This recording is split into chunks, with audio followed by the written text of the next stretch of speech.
The Fed siap pertahankan suku bunga acuan.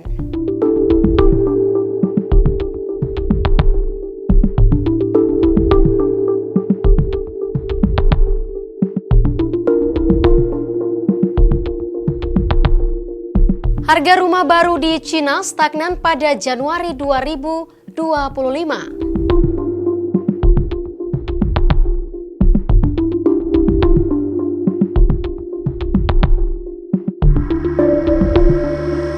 Reserve Bank of Australia menurunkan suku bunga menjadi 4,1%. Halo Sobat Finansial, apa kabar Anda pekan ini? Senang sekali Bursa Global sepekan hadir menemani Anda. Kali ini pekan yang masih sibuk dengan rilis berbagai data, di antaranya data inflasi dan pertumbuhan ekonomi. Bersama saya Maria Rahuhalek, inilah Bursa Global sepekan selengkapnya.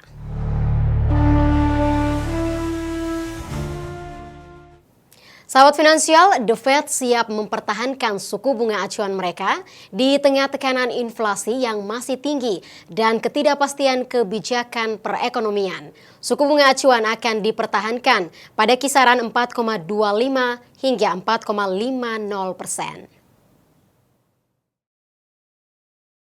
Pejabat Bank Sentral Amerika Serikat The Federal Reserve atau The Fed menyatakan kesiapan mereka untuk mempertahankan suku bunga di tengah inflasi yang masih tinggi dan ketidakpastian perekonomian. Hal ini terungkap dalam risalah pertemuan rapat Komite Pasar Terbuka Federal atau Federal Open Market Committee atau FOMC pada 28 dan 29 Januari lalu yang dirilis Rabu pekan ini waktu Amerika Serikat.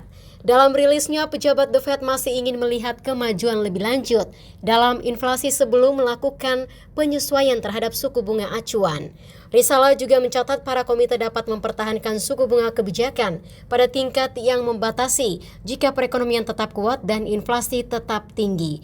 Kemudian beberapa pejabat ingin melihat inflasi semakin turun menuju target The Fed sebesar 2% sebelum mendukung pemangkasan berikutnya.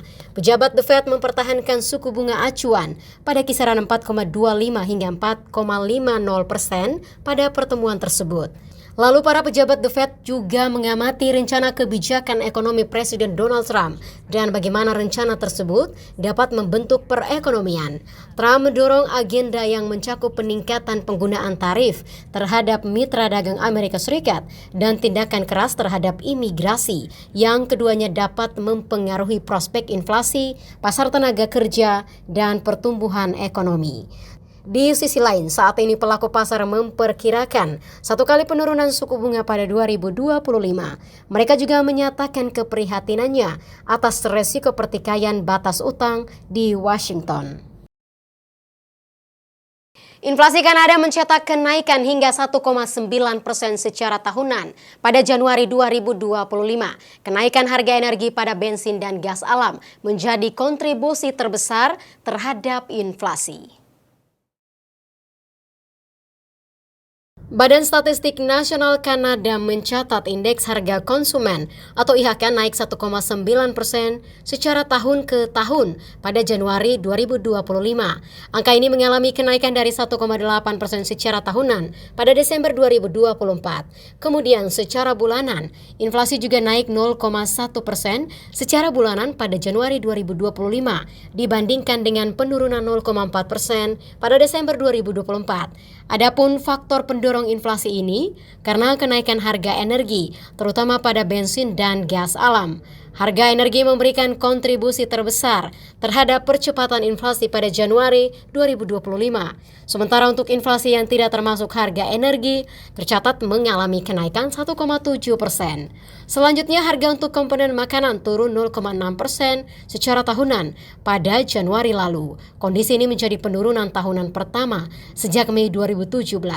Hal ini didorong oleh rekor penurunan sebesar 5,1% pada harga makanan yang dibeli dari restoran. Kita beralih ke zona euro, sahabat finansial. Ekonomi Inggris yang masih melemah dan tekanan harga yang masih tinggi membuat inflasi naik menjadi 3% pada Januari 2025. Angka tersebut jauh dari titik terendah inflasi yang berada di angka 1,7% pada September 2024. Kantor Statistik Nasional Inggris mencatat inflasi naik menjadi 3% pada Januari 2025. Angka ini naik dari 2,5% pada Desember 2024. Sementara itu, para ekonom memprediksi angka inflasi Inggris hanya berkisar 2,8%. Nilai inflasi yang melonjak menjadi 3%, jauh di atas titik terendah yang hanya sebesar 1,7% pada September 2024. Kenaikan inflasi didorong oleh naiknya biaya sekolah swasta setelah pemberlakuan PPN pada biaya sekolah. Kemudian biaya pangan dan minuman non-alkohol yang naik turut menyumbang peningkatan inflasi. Dan yang terakhir, tarif transportasi udara pada Januari 2025 ikut menyeret inflasi ke angka tertinggi. Angka inflasi ini menjadi tantangan bagi Bank of England atau BOE karena menghadapi tekanan harga yang bertubi-tubi. Kemudian ekonomi Inggris yang melemah juga menjadi perhatian BOE. Gubernur BOE Andrew Bailey mengungkapkan Bank Sentral dapat menurunkan suku bunga 3 kali sejak musim panas lalu karena inflasi yang turun. Ia juga mengatakan kenaikan inflasi dapat menjadi tantangan bagi BOE, lalu ketidakpastian global juga membuat BOE lebih berhati-hati terhadap kebijakan suku bunga. Kemudian kantor Statistik Nasional Inggris juga mencatat inflasi jasa yang naik menjadi 5% pada Januari 2025. Angka ini naik dari Desember 2024 yang berada di posisi 4,4%. Inflasi jasa menjadi ukuran kunci pada tekanan harga yang mendasar. Selanjutnya, pertumbuhan upah tanpa bonus meningkat menjadi 5,9% secara tahunan dalam 3 bulan akhir 2024. Dari Asia, harga rumah baru di Cina stagnan pada Januari 2025. Kondisi tersebut menunjukkan sektor properti yang masih kesulitan pulih meskipun ada berbagai upaya pemerintah untuk menstabilkan pasar. Cina masih menghadapi sektor properti yang kurang bergairah. Harga rumah baru di Cina stagnan pada Januari 2025. Kondisi ini menunjukkan sektor properti Cina masih kesulitan pulih meskipun berbagai upaya pemerintah untuk menstabilkan pasar. Biro Statistik Nasional Cina mencatat harga rumah baru tidak berubah untuk bulan kedua berturut-turut. Secara tahunan, harga rumah turun 5,0%, sedikit lebih baik dibandingkan penurunan 5,3% pada bulan sebelumnya.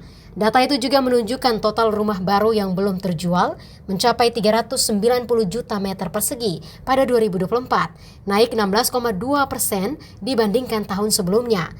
Sementara itu jumlah proyek konstruksi baru berdasarkan luas lantai turun 23,0% sepanjang tahun 2024.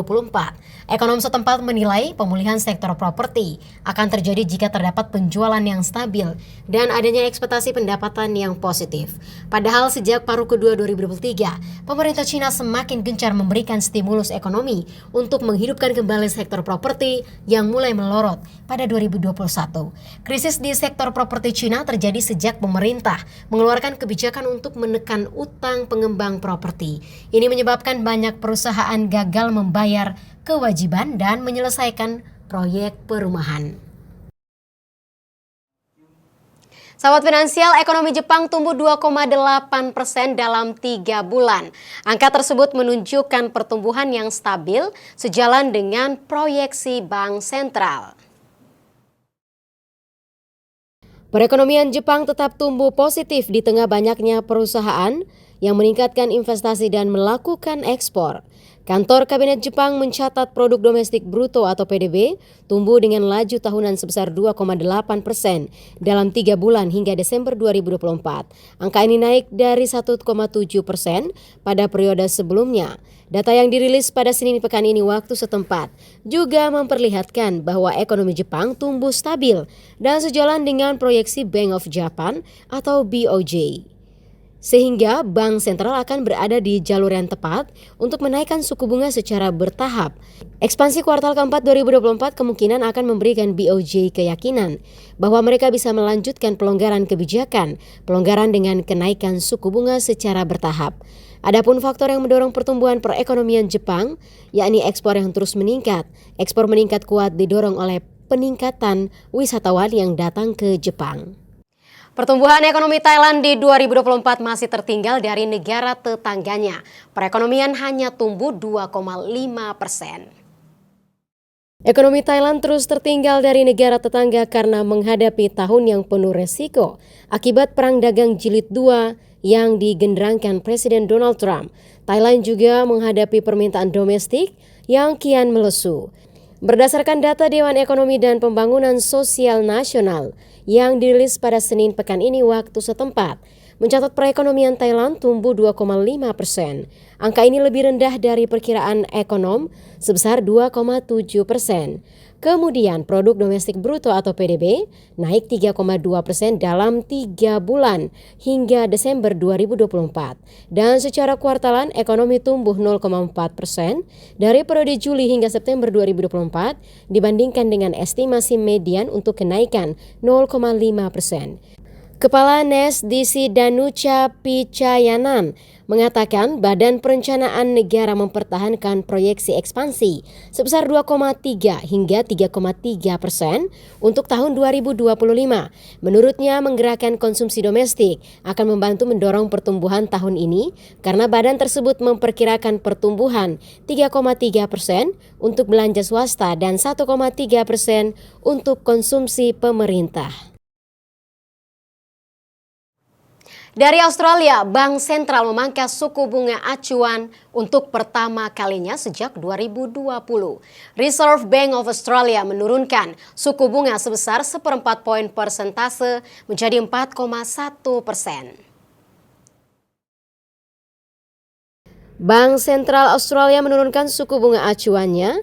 Reserve Bank of Australia menurunkan suku bunga acuan sebesar 1/4 poin persentase dari 4,35% menjadi 4,1%. Ini merupakan penurunan pertama sejak 2020. Adapun alasan penurunan suku bunga ini yakni untuk meredakan inflasi Australia. Pada Desember 2024, inflasi Australia naik 0,2% secara bulanan, namun naik 2,4% secara tahunan. Inflasi tahunan mencapai puncaknya pada 2022, yang mana angkanya mencapai 7,8%. Bank Sentral juga terus menjaga bunga acuan agar inflasi mendekati target di angka 2 hingga 3%. Pemangkasan suku bunga ini disambut baik pemerintah setempat. Meski demikian, Bank Sentral tetap mewaspadai potensi tekanan inflasi dari meningkatnya gejolak perang dagang dan resiko pemborosan pemilu dalam negeri. Demikian sahabat finansial Bursa Global sepekan kali ini. Jangan lupa ikuti terus berita teraktual, analisa pasar mata uang serta investasi di portal berita kabarbursa.com. Sahabat finansial, Kabar Bursa Economic Insight 2025 bertajuk Greennomic Indonesia, Challenges in Banking, Energy Transition and Net Zero Emission akan digelar pada 26 Februari 2025. Dihadiri oleh Menko Perekonomian Republik Indonesia Airlangga Hartarto dan Menteri Energi dan Sumber Daya Mineral Bahlil Lahadalia. Jangan lewatkan Kabar Bursa Economic Insight yang akan menjadi panggung penting pembahasan peluang ekonomi hijau dari berbagai sektor industri hingga strategi mencapai net zero emission tanpa mengorbankan pertumbuhan ekonomi. Selengkapnya scan barcode berikut ini.